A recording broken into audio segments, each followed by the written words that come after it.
Berapa banyak waktu luang yang habis tanpa berguna. Apalagi sekarang sejak adanya handphone jemaah. Ana sendiri merasakan.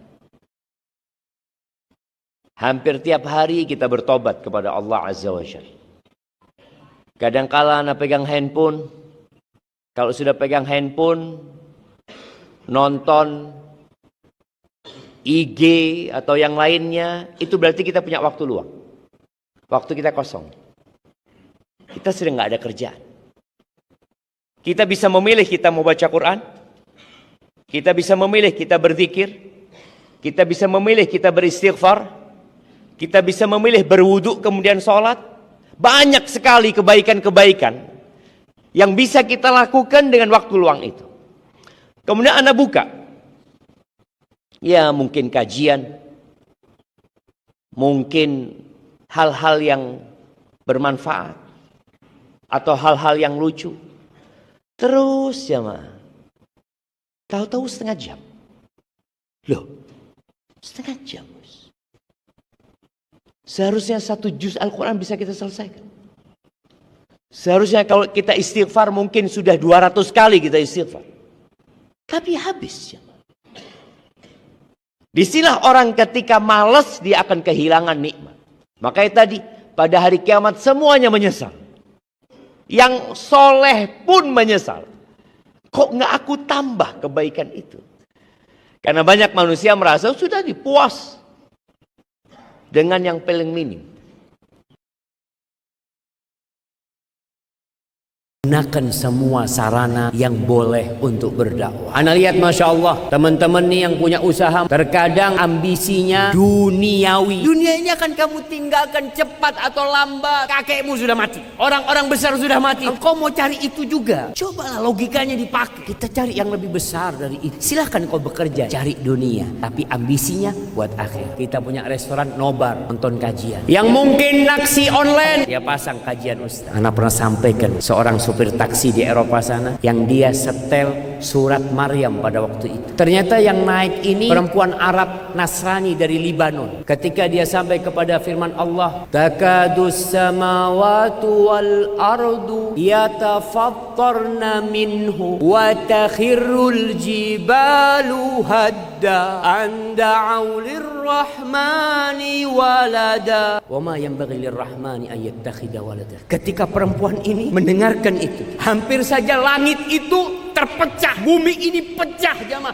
gunung-gunung meletus ketika ada yang mengatakan Allah Ar-Rahman punya anak. Itu perempuan dengar ini, dia minta, boleh anak minta kaset, anak ini termasuk yang mengatakan Allah itu punya anak. Subhanallah, masuk Islam dia jamaah. Antum cuma setel itu di mobil antum, ada orang yang dapat hidayah lewat sana. Ajak orang dengan segala sarana yang engkau miliki. Tugas kita mengingatkan mereka kepada Allah Azza wa Jalla. Ketika Ali bin Abi Thalib ditanya tentang sifat dunia, halalnya akan dihisab, haramnya di neraka. Tapi seorang yang punya harta, boleh dia menggunakan hartanya selama tidak sampai berlebih-lebihan, selama bukan untuk kesombongan. Ada yang koleksi tas, anak kadang-kala tidur di rumahnya jamaah, anak masuk kamar itu, Masya Allah, ini toko tas ya. Jadi tas itu ditaruh di etalase jamaah. Jadi emak-emak ini tolong kalau beli sesuatu yang lama disodakohkan, beli baju yang lama disodakohkan. Ketika disodakohkan nggak hilang. Kita kan berpikir kalau disodakohkan jadi hilang, enggak. Ketika engkau sodakohkan, engkau simpan. Tempat penyimpanannya lebih aman daripada etalase. Disimpan dan engkau akan mendapatkan. Kelak ketika engkau sudah meninggal dunia, tahu-tahu pahala dari tas itu datang ke kuburan. Butuh baju berapa? 2. 1 dipakai, 1 buat ganti. Kan gitu kan? Kalau bicara kebutuhan 2. Tapi kalau bicara keinginan, waduh, sudah punya abaya yang hitam yang polos, kepingin yang garis-garis. Udah dapat yang garis-garis, kepingin yang kotak-kotak. Udah dapat yang kotak-kotak, kepinginnya kayak macan. Nanti pokoknya keinginan itu nggak pernah selesai. Istrinya sering dikasih tas. Anak ngomong tuh ada tas lagi, yang lama keluarin. Sayang, masih bagus. Ya itulah, mumpung bagus kasihkan ke orang. Jangan kita berbagi itu dengan sesuatu yang sudah kita tidak sukai. Maka usahakan mumpung kau sukai, bagikan kepada orang. Bicara harta itu 2 hisabnya. Dari mana dan kemana. Usahakan berbagi dengan yang lainnya. Yang LDRan ini, nasihat anak yang pertama sabar. Kemudian ingat Ihfadillah yahfadka. Jagalah Allah, Allah akan menjagamu. Para suami yang jauh dari istrinya, jangan lupa Allah senantiasa mengawasin dia. Setiap dosa yang dia kerjakan akan berdampak kepada kehidupan dia. Tapi kalau dia menjaga Allah, Allah akan jaga istri dan anak-anaknya. Seorang laki-laki yang tidak menjaga Allah Azza wa Jalla, dia umpamanya berzina di tempat itu, istrinya nggak tahu, Allah nggak akan jaga keluarganya. Yang kedua, yang namanya syahwat itu ada kondisi dia datang memuncak. Apa yang harus dilakukan? Puasa. Maka hendaklah memperbanyak puasa sunnah. Sang istri puasa juga mengingatkan suaminya, bang jangan lupa bang hari Senin kalau engkau ada waktu luang puasa. Suami juga mengingatkan istrinya. Selain kita mendapatkan kedudukan yang tinggi di sisi Allah dengan puasa sunnah itu, juga kita jaga syahwat kita.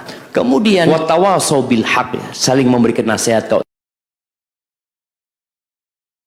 Ketika Rasul SAW ditanya, man khairun nas? Siapakah orang yang paling baik? Man ahabbun nas ilallah? Siapakah orang yang paling dicintai Allah Azza wa Jalla? Apa kata Nabi SAW? Khairun nas anfa'uhum linnas. Manusia terbaik adalah yang paling bermanfaat buat orang lain. Manfaat antum apa buat orang lain? Kebanyakan kita memanfaatkan orang lain buat kita. Lihat fulan, oh bisa ini dimanfaatkan. Tapi memberikan manfaat buat orang lain kadang-kala hanya pencitraan. Kemarin saya ketemu dengan satu orang, dia bisnis handphone. Bang, ilmu abang ini tolong diberikan kepada orang-orang yang baru hijrah.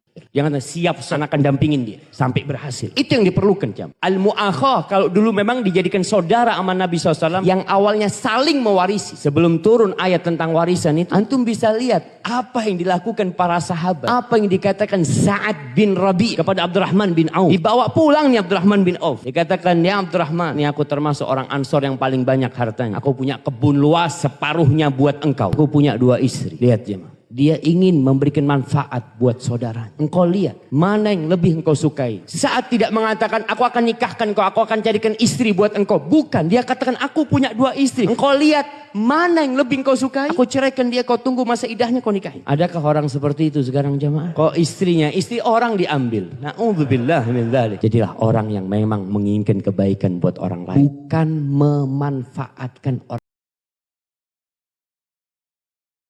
Ada wasiat dari Hasan al-Basri rahimahullahu ta'ala, dia mengatakan yang udah belajar sunnah, yang udah 2 tahun, 3 tahun, 4 tahun, coba koreksi dirinya. Kamu jangan seperti Tuhan yang mengawasi dosanya manusia. Yang dia cari adalah kesalahan orang. Dia awasin manusia ini melakukan dosa apa.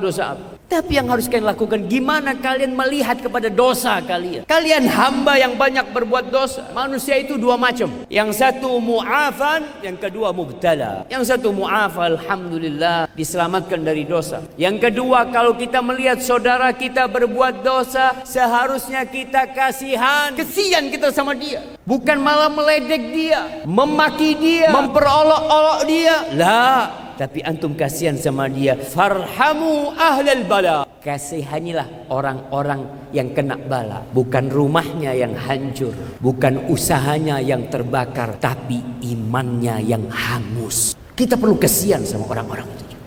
Ini modal untuk menjadi orang yang terbaik. Dan wahmadullah alal afiyah, dan bersyukurlah kepada Allah kalau Allah menyelamatkan engkau jadi kenal sunnah. Alhamdulillah Ustaz, ana jadi lebih dekat sama Allah, ana jadi lebih suka beribadah. Alhamdulillah. Siapa yang seharusnya kamu syukurin? Allah Azza wa Jalla. Jangan ujub, jangan bangga dengan diri.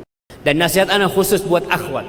Akhwat ini kadang-kala kalau udah ngaji itu menghadapi akhwat-akhwat yang belum ngaji, dia itu agak kasar, agak kaku, kurang ramah sama mereka. Bahkan memandang seakan-akan pelaku dosa. Bisa jadi dia punya amalan yang menyebabkan dosanya diampuni dan dia masuk surga. Maka harapan ana yang untuk baik di luar rumah, tolong akhwat-akhwat baik dengan wanita-wanita yang mungkin belum berkerudung, belum jilbabnya belum syar'i. Ketika duduk ditanyain, mbak dari mana, sekalian berdakwah kepada dia. Maka jadilah yang terbaik di dalam rumah dan di luar rumah.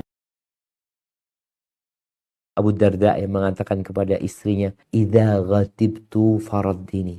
Kalau aku sedang marah, engkau dinginkan aku, bikin aku ridha, bikin aku senang. Wa idza ghadibti rabbaituki. Kalau engkau yang lagi marah, aku yang akan berusaha mencari keridhaanmu. Ini penting. Kalau pertanyaan bagaimana supaya istri bisa bersabar? Yang pertama, engkau harus tahu fadilah dari kesabaran, menahan diri. Innama yuwaffas sabiruna ajrahum bighairi hisab. Orang yang sabar itu akan dikasih pahala tanpa perhitungan. Kemudian yang kedua, ketika engkau marah, falyaskut, diem. Kenapa? Kalau engkau jawab dengan emosi yang tidak menyelesaikan. Engkau diam. Kalau dalam kondisi berdiri, kata Nabi SAW, duduk. Dalam kondisi duduk, tidur. Dia katakan, a'udzubillahi minasyaitonirrajim. Nah, kalau tetap ya kepingin ngomong, yang engkau katakan astagfirullah. Yang penting jangan sampai mengucapkan sesuatu yang memancing emosi suaminya bertambah. Insya Allah jamaah bisa. Jangan pernah mengatakan nggak bisa. Minta tolong sama Allah Azza wa Jalla kalau engkau punya karakter yang buruk. Mudah ngambek, mudah marah ini itu. Maka berdoa minta sama Allah. Allahumma ati nafsi taqwaha. Ya Allah berikan kepada jiwaku ketakwaan. Wa zakkiha anta khairu man zakkaha. Dan sucikan dia. Kau sebaik-baik yang menyucikannya. Anta waliyuha wa maulaha. Kau pemiliknya dan engkau pelindungnya ya Allah.